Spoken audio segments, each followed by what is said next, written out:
የባለ ብዙ ቀለም ሐሳቦች መናኸሪያ፣ ረጅም የአብሮነት ጎዳና ጋቢና ቪኦኤ የአዲሱ ትውልድ ድምፅ። ሐምሌ 4 2011 ዓ.ም የሐሙስ ምሽት የጋቢና ቪኦኤ መሰናዶ ተጀመረ። ይህ መሰናዶ የሚቀርብላችሁ ደግሞ ከዋሽንግተን ዲሲ ከተማ ከአሜሪካ ድምፅ ስቱዲዮ በቀጥታ ነው። የህወሓት ማዕከላዊ ኮሚቴ ከትላንት በስቲያ አስቸኳይ ስብሰባ ካካሄደ በኋላ መግለጫ አውጥቷል። በመግለጫውም የአማራ ዴሞክራሲ ፓርቲን ከሷል። ዝርዝሩ ወደ ኋላ ይቀርባል። በኢትዮጵያ የሙዚቃ ታሪክ ውስጥ ስመ ገናናው ሮሃ ባንድ አባላት ጋር ቆይታ አድርገናል። ቆይት ብሎ ይሰማል። ለአሁኑ ግን ጸባዩን በተመለከተ ተክሌ በጣም ትሁት ሰው እና ስነ ስርዓት ያለው ሰው፣ በጣም ወንድሜም ነበር ለኔ። ለባንዱ ደግሞ በጣም ትልቅ አክብሮት የነበረው ነው። ህይወቱ ማለፉ መቼም በጣም ሁላችንም ማሳዘነን። እስካሁን አስታውሰዋለሁ። አሁን እንዲያውም ተውኩት እንጂ ድሮ ፍቅሬ ተለመኔ ተሰራ አለቅሳለሁ። ምንም ባይዝም ብሎ ነው የሚወርደው እና በጣም ግሩም ሰው ነው የነበረው። በባንዱ ውስጥ ለብዙ ዓመታት በጊታር ተጫዋችነት የሚታወቀው ሰላም ስዩምን ነበር የሰማነው። ቆየት ብለን ሌሎች ዝግጅቶች ጋር ይህ መሰናዶም ይቀርባል። አብረናችሁ የምናመሸው ኤደን ገረመውና ሀብታሙ ስዩም ነን። በቅድሚያ አጫጭር ዜናዎች።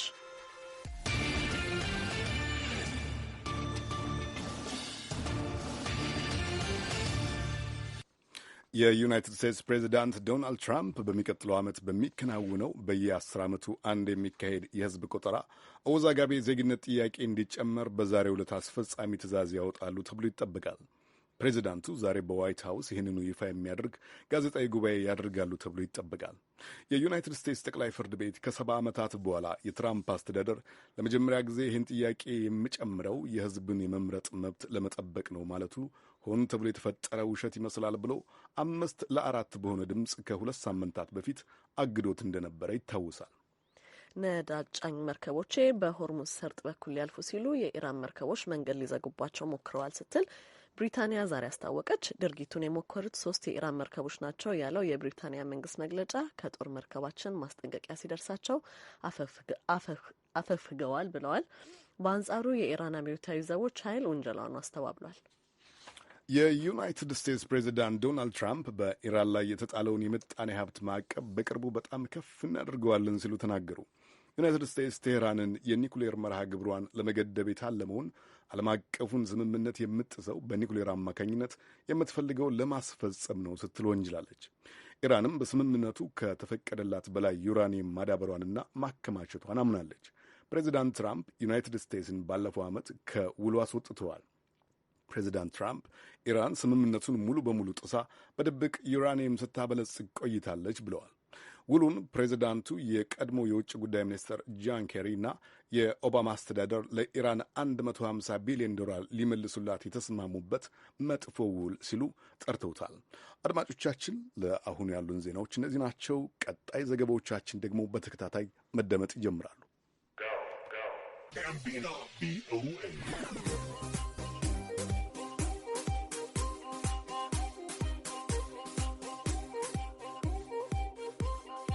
ከጋቢና ቪኦኤ ጋር ናችሁ። ኤደን ገረመውና ሀብታሙ ስዩም አብራችሁን ከአድማስ ተሻገሩ እንላችኋለን። ጋቢና ቪኦኤ ሌትስ ክሮስ ቦንደሪስ ቱጌዘር።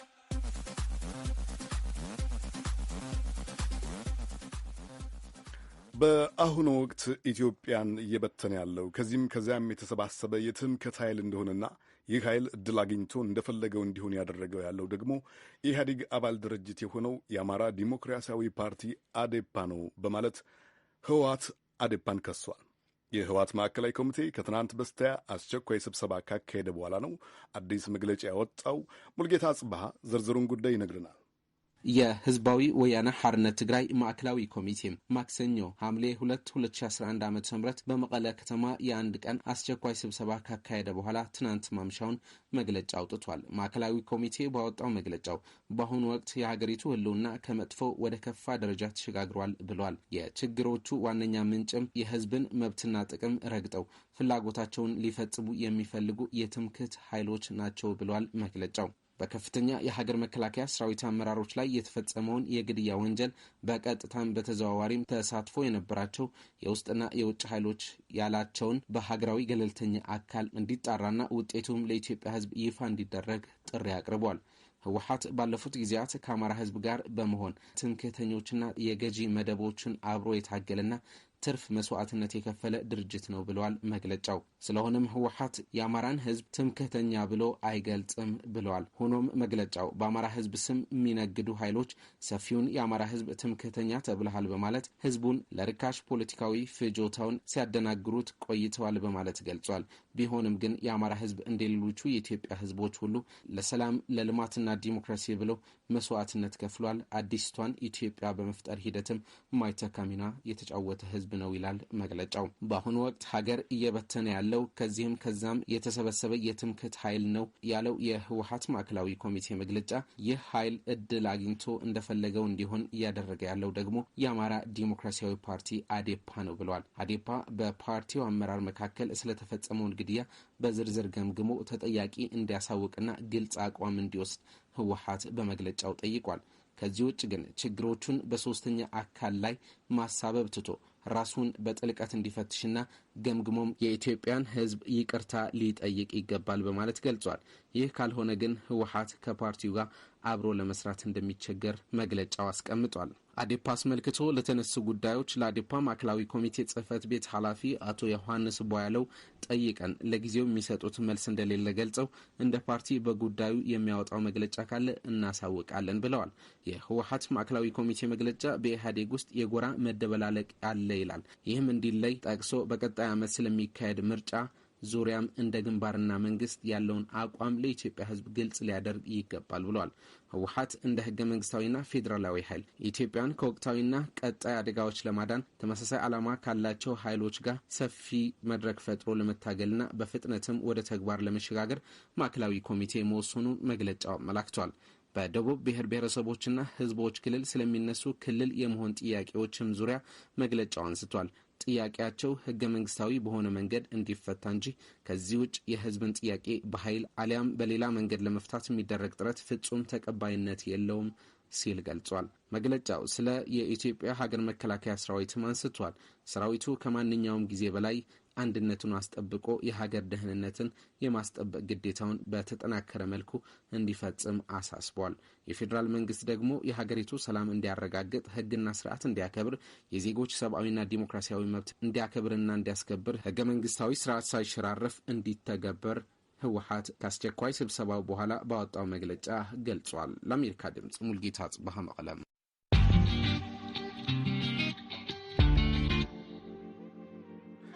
ከጋቢና ቪኦኤ ጋር ነው ያላችሁት። ከአሜሪካ ድምፅ ራዲዮ ለእናንተ የሚቀርብ መሰናዶ ነው።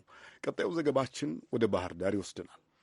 በብዙ ሺዎች የሚቆጠሩ ወጣቶች ስራ በሚያስሱበት የአማራ ክልል የስራ እድል ይፈጥራል የተባለው የኢንዱስትሪ መንደር ከተቋቋመ ጥቂት ዓመታት አለፉ። ለተለያዩ ፋብሪካዎች ምቹ እንዲሆን ታስቦ የተሰራው መንደር አሁን አንድ የቻይና ኩባንያ መረከቡን ሰምተናል። አስቴር ምስጋናው በጉዳዩ ላይ ቀጣዩን ዘገባ አድርሳናለች። ሆፕለን የተባለ ግዙፍ የቻይና ኩባንያ ዛሬ የባህር ዳር ኢንዱስትሪ ፓርክን ተረክቧል። ለጨርቃጨርቅና አልባሳት ማምረቻ ተብሎ የተገነባው ይህ ኢንዱስትሪ ፓርክ 8 ግንባታቸው የተጠናቀቀ ሼዶች አሉት ተብሏል። በርክክብ ስነ ስርዓቱ ላይ የተገኙት በምክትል ርዕሰ መስተዳደር ማዕረግ የአማራ ክልል ኢንዱስትሪና ኢንቨስትመንት ቢሮ ኃላፊ አቶ መላኩ አለበል ኢንዱስትሪ ፓርኩ ለዚህ ግዙፍ የቻይና ኩባንያ ተላልፎ የተሰጠው ኩባንያው በቻይና በባንግላዴሽ በኢንዶኔዥያና በሌሎች የዓለም ሀገራት በኢንቨስትመንት ተሰማርቶ የሚገኝና ሰፊ ልምድ ያለው በመሆኑ ነው ብለዋል። ኩባንያው በአጭር ጊዜ ውስጥ ወደ ስራ ሲገባም ለበርካታ ስራ አጥ ወጣቶች የስራ እድል የሚፈጥርና በተለይ በሀገሪቱ እየታየ ያለውን የውጭ ምንዛሬ እጥረትም ይቀርፋል ነው ያሉት። ኢንዱስትሪ ፓርኮች በሀገራችን እንዲስፋፉ የተፈለገበት ዋነኛው ምክንያት የሚፈጥሩት የስራ እድል ሰፊ ስለሆነ ለዜጎቻችን የስራ እድል ለመፍጠር ነው። ሁለተኛው ደግሞ የኤክስፖርት ምርታችን ለማሳደግ ነው። ስለዚህ ይሄ ኢንዱስትሪ ፓርክ አሁን ወደ ስራ በሚገባበት ጊዜ በቀጥታም በተዘዋዋሪም የሚፈጥርልን የስራ እድል ለክልላችን ሕዝብም እንደ ሀገርም የሚያበረክተው አስተዋጽኦ ከፍተኛ ነው። በሌላ በኩል ደግሞ ያለብን የውጭ ምንዛሬ እጥረትን ችግር በመፍታት ረገድ የራሱ የሆነ ድርሻ ይኖረዋል ማለት ነው። በተለይ ዛሬ ወደዚህ ስራ የገባው ኩባንያ በዓለም ከፍተኛ ልምድ ያለው የፕሪማርክ የሚባለውን ብራንድ በዓለም ደረጃ በማቅረብ የሚታወቅ ስለሆነ አቅሙ ከፍተኛ በመሆኑ ሌላ ቦታ ላይ በርካታ ካምፓኒዎች ሼዶችን ሲይዙ ይሄኛው ግን ሁሉንም ሼድ አንድ ኩባንያ ነው የያዘው። ስለዚህ ፕላን እያደረጉ ያሉትንም ይሄ እንደ ፈርስት ፌዝ ነው። ቀጥሎ ደግሞ ሰከንድና ሰርድ ፌዝ ሰፋ ያለ ሼድ እንዲገነባላቸው ስለሆነ እየፈለጉ ያሉት። ምንም እንኳ አሁን የተገነባው መጠኑ አነስተኛ ቢሆንም ግን አሁን እየገቡ ያሉት ኩባንያዎች ውጤታማነት በሚቀጥለው ሌላ ተጨማሪ ሼድ ለመገንባት እድል የሚሰጥ ነው። አሁን ካሉት ሌሎች የኢንዱስትሪ ፓርኮች አኳያ ሲታይ አነስተኛ ነው። ነገር ግን ዛሬ እንደገቡት አይነት ትልልቅ ካምፓኒዎች ወደ ባህር ዳር መምጣት ከጀመሩ ማስፋፊያውን ታሳቢ በማድረግ እስከ 2000 ሄክታር መሬት ድረስ ስለሆነ ታቅዶ የተዘጋጀው የእነዚህኞቹ ውጤታማነት በአጭር ጊዜ ውስጥ ሌላ ተጨማሪ ሼዶችን ለመገንባት እድል ይሰጠናል። ከዚህ በፊት የነበረው እይታ ባህር ዳር ለወደብ ሩቅ ነው፣ እዛ ላይ ብንገባና የውጭ ኩባንያዎች ሊገቡ አይችሉም የሚሉ ስጋቶችም ስለነበሩ ጭምር ይሄኛውን ኦልሞስት እንደ ፓይለት ፕሮጀክት አይነት ታሳቢ ተደርጎ ነው ትንሽ የተገነባው። ነገር ግን አሁን ይሄ የሚያሳየው ባህር ዳርም ለእንደዚህ አይነት ኢንቨስትመንት ተመራጭ እንደሆነ የሚያመላክት ስለሆነ ከፌዴራል የሚመለከታቸው ተቋማት ጋር በመሆን በቀሪው መሬት ላይ ተጨማሪ ግንባታዎች እንዲገነቡ የክልሉ መንግስት ጠንክሮ እንደሚሰራ ለመግለጽ እፈልጋለሁ። የሆፕለን ኮርፖሬት ጉዳዮች ኃላፊ ስቴቨን ስትራንድለንድ በበኩላቸው ኩባንያው በአጭር ጊዜ ውስጥ ወደ ስራ ለመግባት ቅድመ ዝግጅቱን ማጠናቀቁን ገልጸው ምርቶችን ወደ ውጭ ለመላክም አካባቢው ምቹ መሆኑን ማጥናታቸውን ተናግረዋል።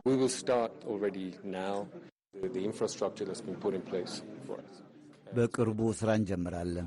በአካባቢው የመሠረተ ልማቶች የተሟሉ በመሆናቸው ለእኛ ሳቢ ነው። የክልሉም ሆነ የፌዴራል መንግሥት ቀሪ ሥራዎችን እንደሚያስተካክሉ ቃል ገብተውልናል። ይህ ደግሞ ለእኛ ጥሩ ነው። በተቻለ መጠን በፍጥነት ወደ ሥራ እንገባለን።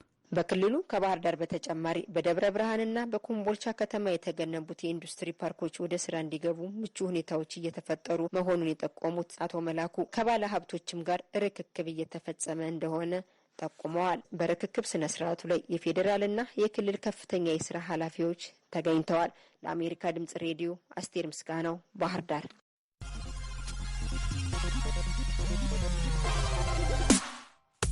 አብራችሁን ስለሆናችሁ እናመሰግናለን አድማጮቻችን። በኢትዮጵያ የሙዚቃ ታሪክ ውስጥ ትልቅ ስም አላቸው።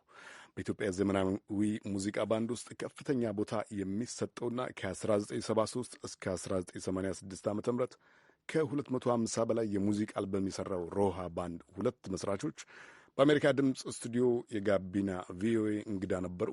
ቤዝ ጊታር ተጫዋቹ ጆቫኒ ሪኮና ባለ ሊድ ጊታሩ ሰላም ስዩም የሙዚቃ ባንዳቸውን ይዘው በሙዚቃ እያጀቡ ልምዳቸውን አካፍለውናል። ጽዮን ግርማ የተወሰነውን ክፍል ቀንጨብ አድርጋ እንደሚከተለው ታሰማናለች።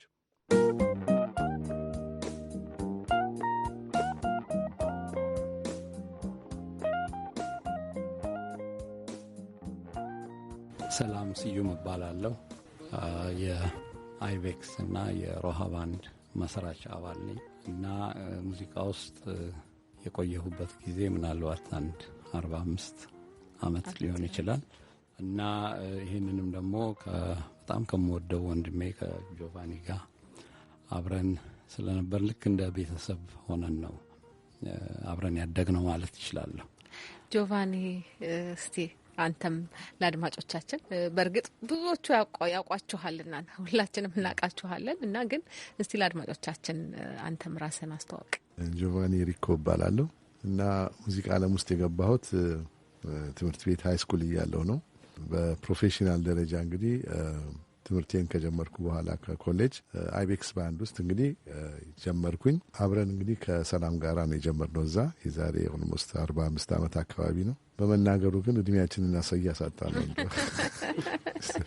እና ከዛ በኋላ እንግዲህ ከአይቤክስ ባንድ ትልቅ ታሪካዊ ስራ የሰራንበት ባንድ ነበረ። ራሳችንን ደግሞ ያገኘንበትና በተለይ እንግዲህ በዛን ጊዜ መረሳት የሌለበት መሐሙድ አህመድ አምጥተ ነው እኛ ባንድ ውስጥ እንዲሰራ ያደረግነው። በክለብ ደረጃ እኛ ነበርን በአይቤክስ ባንድ ውስጥ እና በዛን ጊዜ እንግዲህ መሐሙድ ብዙ ዘፈኖቹ የነበሩት በክብር ዘበኛ የሚጫወቱ ናቸው። ለናይት ክለብ አይሆኑም ነበረ።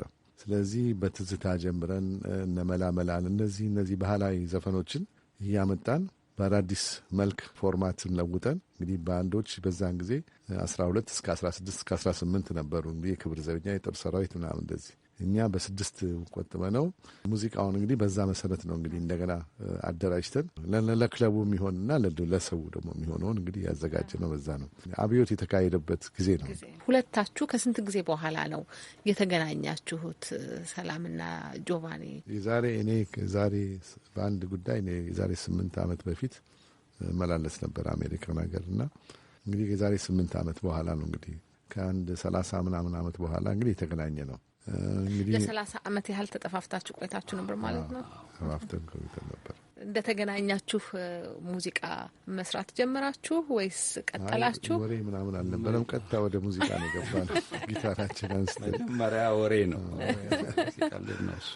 ምክንያቱም እንዲሁ እንደ ሰርፕራይዝ ነው ይመጣል ብለውኝ ኤርፖርት ጓደኞች የኛ ፋኖች አሉ እና ተሰብስበን ሄድ ነው ሰው ሁሉም ጥግ ይዘው ያዩ ነበር። ምን አይነት ስሜት ይኖራቸዋል በሚል እና ፎቶግራፍ ሁሉ አለ። ተቃቅፈን መቼም ለስንት ደቂቃ ነው እንትን ያልነውና ትንሽም እንባም ምናምን አልነበረ እና በጣም ነው ደስ ያለኝ እሱን በማግኘቴ ማለት ነው። እንግዲህ ባለታሪኮቹ እናንተ ናችሁ። ካነበብነውና ከዚህ ቀደም ከተነገረው ታሪክ እንደሰማ ነው በዳህላክና አይቤክስ የነበራችሁ የሙዚቃ ባለሙያዎች ናችሁ። አንድ ላይ ሆናችሁ ሮሃ ባንድን ያቋቋማችሁት። አሁን በኢትዮጵያ የሚገኙት ዳዊት ይፍሩን ጨምሮ ከዛ ደግሞ በግል ሕይወቱ በመኪና አደጋ ያለፈው ተክሌ ተስፋዝጊን ጨምሮ አንድ ላይ ሆናችሁ ያቋቋማችሁት ሮሃ ባንድን ከዛ ለ13 ዓመት ዘለቃችሁ። ከዛ ደግሞ ፈረሰ። ለምንድን ነው የፈረሰው ከሚለው እስቲ እንጀምር።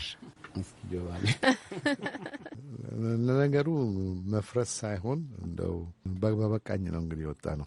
ምን ለማለት ነው እሱ ጊዜው 13 ዓመት ነው አብረን የሰራ ነው። በምንሰራበት ጊዜ እንግዲህ ሁሉም የራሱን ደግሞ አቅጣጫ እየያዘ ሄደ። እንግዲህ በሌላ ስራም በትምህርትም እንግዲህ ብዙዎቻችን የተማርን ስለነበረ እንግዲህ ስራ መስካችንን ወደዛ እያተኮርን ሄድን። ፕላስ ደግሞ እኛ ራሳችን እንደው በውስጣችን በቃ ያለንን ሰጥተናል። እስቲ ካሁን ወዲያ ደግሞ ሌላው ደግሞ መድረኩን ለቀቅ እናርግና ምክንያቱም 13 ዓመት በጣም ቀላል ጊዜ አይደለም። የኢትዮጵያ ሙዚቃ መቆጣጠር ማለቱ እንግዲህ ከ250-67 በላይ ካሴቶችን ነው የሰራ ነው። እንግዲህ አልበሞችን ነው የሰራ ነው። አዎ በጣም ብዙ ነው። በዚህ አይነት ይህን ሁሉ መስራት እንግዲህ አይ ቲንክ ትልቅ ሬከርድ ነው እንደው በኢትዮጵያ ሙዚቃ ውስጥና የእኛን አሻራ እዛ አስቀምጠን የወጣ ነው። ስለዚህ በመጨረሻ ደግሞ እንግዲህ እንዳልኩሽ አሁን እስቲ ሌላው ደግሞ እድል የሚያገኝበት እኛም ደግሞ ትንሽ ገለል የምንለውን መንገድ ፕለስ ደግሞ ወደ መጨረሻው አካባቢ የሙዚቃው ቢዝነስ ተለወጠ ማለት ከባንድ ሞድ ትንሽ ለለውጥ ተብሎ እንግዲህ 1-2 ወይም 3 ሰው ሆኖ በኪቦርድ ምናምን መስራት ተጀመረ። እንግዲህ የአሞራ ባንድ ይባላል። እንግዲህ ያ ሲጀመር ጊዜ እንግዲህ እስቲ ብለን እንግዲህ እኛም ወጣልን። እንግዲህ ግን አሁን ደስ የሚለው የእኛን አሻራ በመከተል ከብዙ ዓመት በኋላ ሁሉም ነገር ተሞክሮ አሁን ወደ ባንድ ደግሞ እየተመለሰ ነው። አሁን እንደው ከእናንተ ጋር እንዳላችሁት ቀድሞም የጀመረ ስለሆነ ህይወቱም በመኪና አደጋ ስላለፈ የተክሌ ተስፋዝጊ በ79 ዓመተ ምህረት መሰለኝ አይደለ ህይወቱ ያለፈው በኢትዮጵያ አቆጣጠር። አዎ ድራም የሚጫወት ነበር፣ ሙዚቀኛም ነበር እና በጣም የሚወደዱ ዜማዎች አሉት። ለምሳሌ ፍቅር የተለመኔ ከምንድን ላይና እንደው ለማስታወስ ያህል ስለሱስ እንደው ስለ ባህሪው አጭር ነገር ነግረህን ሙዚቃውን ለአድማጮቻችን ብናሰማው። ተክሌ ተስፋዝጊን እንግዲህ የማውቀው ድሮ አስመራ አብረን ሆነን ነው። እንዲያውም የመጀመሪያ የኔ ባንድ ብላክ ሶል ባንድ ይባላል። እነ ተክሌ ያቋቋሙት ባንድ ነው የነበረው። አዲስ አበባ ቱር ለማድረግ ይመጡና እዛ እንገናኛለን ለሁለተኛ ጊዜ ማለት ነው። ከዛ በኋላ ግን አይቤክስ ባንድ እያለን የትግርኛ ሰርግ ብዙ ሰው ስለሚጠይቀን ማህሙድም ትግርኛ የተጨመረበት ሙዚቃ ስለሚፈለግ ተክሌን አስገባ ነው እና አይቤክስም አብረን ሰራ ነበርና ጸባዩን በተመለከተ ተክሌ በጣም በጣም ትሁት ሰው እና ስነ ስርዓት ያለው ሰው በጣም ወንድሜም ነበር ለኔ። ለባንዱ ደግሞ በጣም ትልቅ አክብሮት የነበረው ነው። ህይወቱ ማለፉ መቼም በጣም ሁላችንም ማሳዘነን እስካሁን አስታውሰዋለሁ። አሁን እንዲያውም ተውኩት እንጂ ድሮ ፍቅር የተለመኔን ስሰራ አለቅሳለሁ። ምንም ባይዝም ብሎ ነው የሚወርደውና በጣም ግሩም ሰው ነው የነበረው። ስላስታወስሽው ደግሞ እግዚአብሔር ይስጥልን። እስቲ በሙዚቃ ደግሞ እናስታውሰው።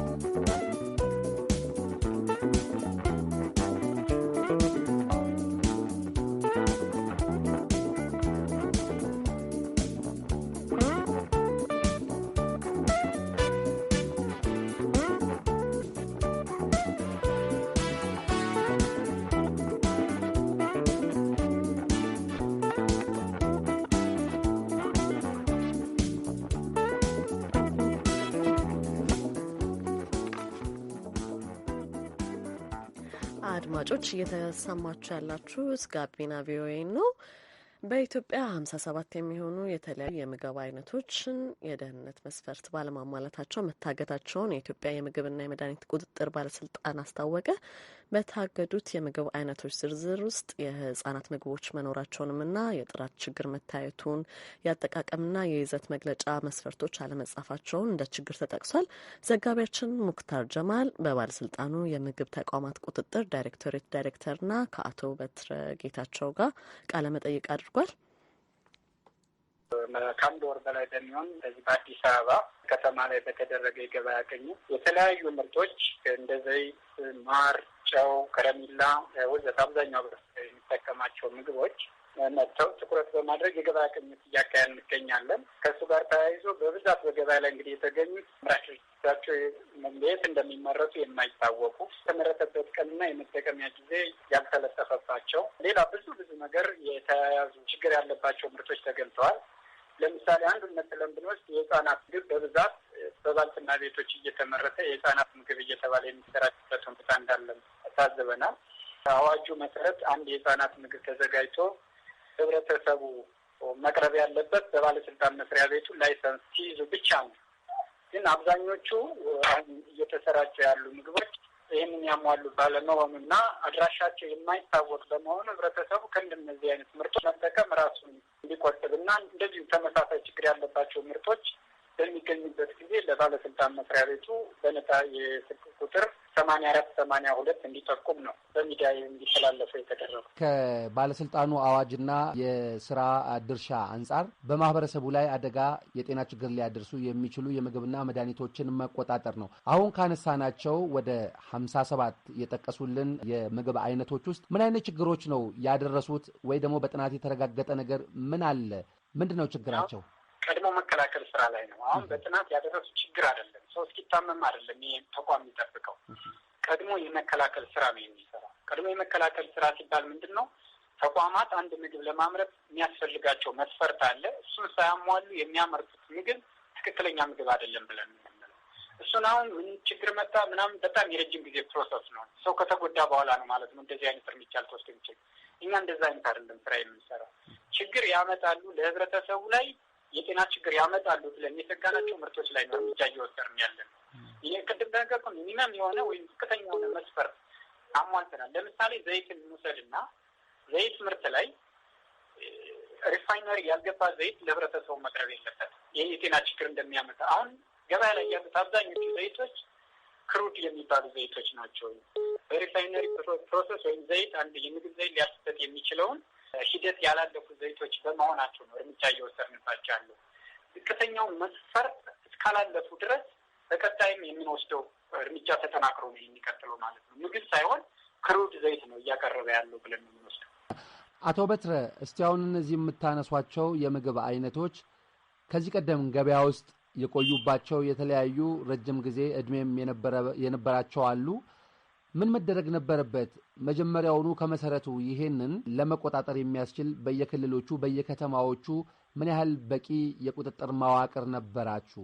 ማንኛውም የታሸገ ምግብ ድንበር ተሻጋሪ ስንል ለምሳሌ አዲስ አበባ ተመርቶ ኦሮሚያ ውስጥ የሚገባ ከሆነ፣ ኦሮሚያ ውስጥ ተመርቶ ወደ አዲስ አበባ የሚገባ ከሆነ ወይም ወደ ሌላ ክልል የሚሸጋገር ከሆነ በአዋጁ ግልጽ ሆኖ የተቀመጠው ላይሰንስ ማግኘት ወይም የማምረት ብቃት ማረጋገጫ ማግኘት ያለባቸው ከባለስልጣን መስሪያ ቤቱ ብቻ ነው፣ ከፌዴራል ማለት ነው።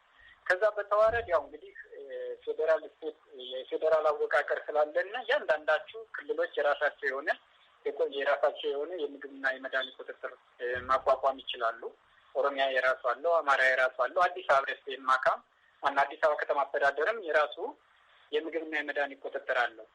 ለምሳሌ አንዱን ፕሮዳክት በወስድልህ ለውዝ አሁን አብዛኞቹ በጥቃቅን የተደራጁ ናቸው እንዲያመርቱት በጥቃቅን እየተደራጁ እነዚህ ጥቃቅንና አነስተኛ የሚባል ተቋም ይሰጣቸዋል፣ ያመርታሉ። እንደ ተቋም ይህንን ዝቅተኛ የሆነ መስፈርት ሳያሟላ ለህብረተሰቡ የሚደርስ ምግብ አይደለም የሚል ነው አቋም ያለን። በዚህ መሰረት ነው አሁን እርምጃ እየወሰድን ያለን። በተለይ የጥቃቅንና አነስተኛ ማደራጃውም ይሁን በየአካባቢ ያለው አስተዳደር ምን ያህል ትናበባላችሁ ማለት የፈለግኩት ለዚህ ነው። ቀጥታ ግንኙነት አላችሁ ስራውን በተመለከተ? አሁን ክፍተት እንዳለ አይተናል። አሁን እዚህ ከአሰራሩ ጋር ተያይዞ ይሄ ክፍተት እንዳለም ገምግመናል፣ እንደ ተቋም ማለት ነው። ከአነስተኛና ጥቃቅን ጋርም አለ። ኢቭን ክልሎችን ለእነሱ ማንዴት ያልተሰጣቸውን ፍቃድ የሚሰጡበት ሁኔታ እንዳለም አይተናል። አሁን እኛ ልክ እንደዚህ ስንይዛቸው ይዘው የሚመጡት ድንበር ተሻጋሪ የሆነ ምርት እያመረተ ይዘው የሚመጡት የወረዳ ፍቃድ ነው። እነዛ ወረዳ ላይ ያለ ወረዳ ላይ እንዲያመርት ተሰጥቶታል፣ እያመረተ ነው። እኛና አቅም ወረዳ ላይ ይሰጠው፣ ምርቱ ግን ገበያውን አጥለቅልቋል። ህብረተሰቡ በጣም አቤቱታ እያቀረበበት ነው። እንደዚህ አይነት ምርት ችግር አለበት እያለ ነው። እሱን መሰረት አድርገን ስንይ የላይሰንስ አሰጣጡ አንዱ ትልቅ ችግር እንደሆነ አይተናል።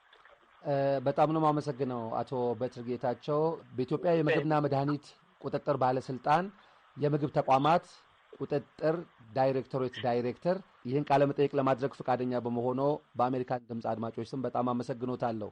እኛም እናመሰግናለን ድምፅ ስለሰጣችን። አንለይ ስልሽ የተለየለት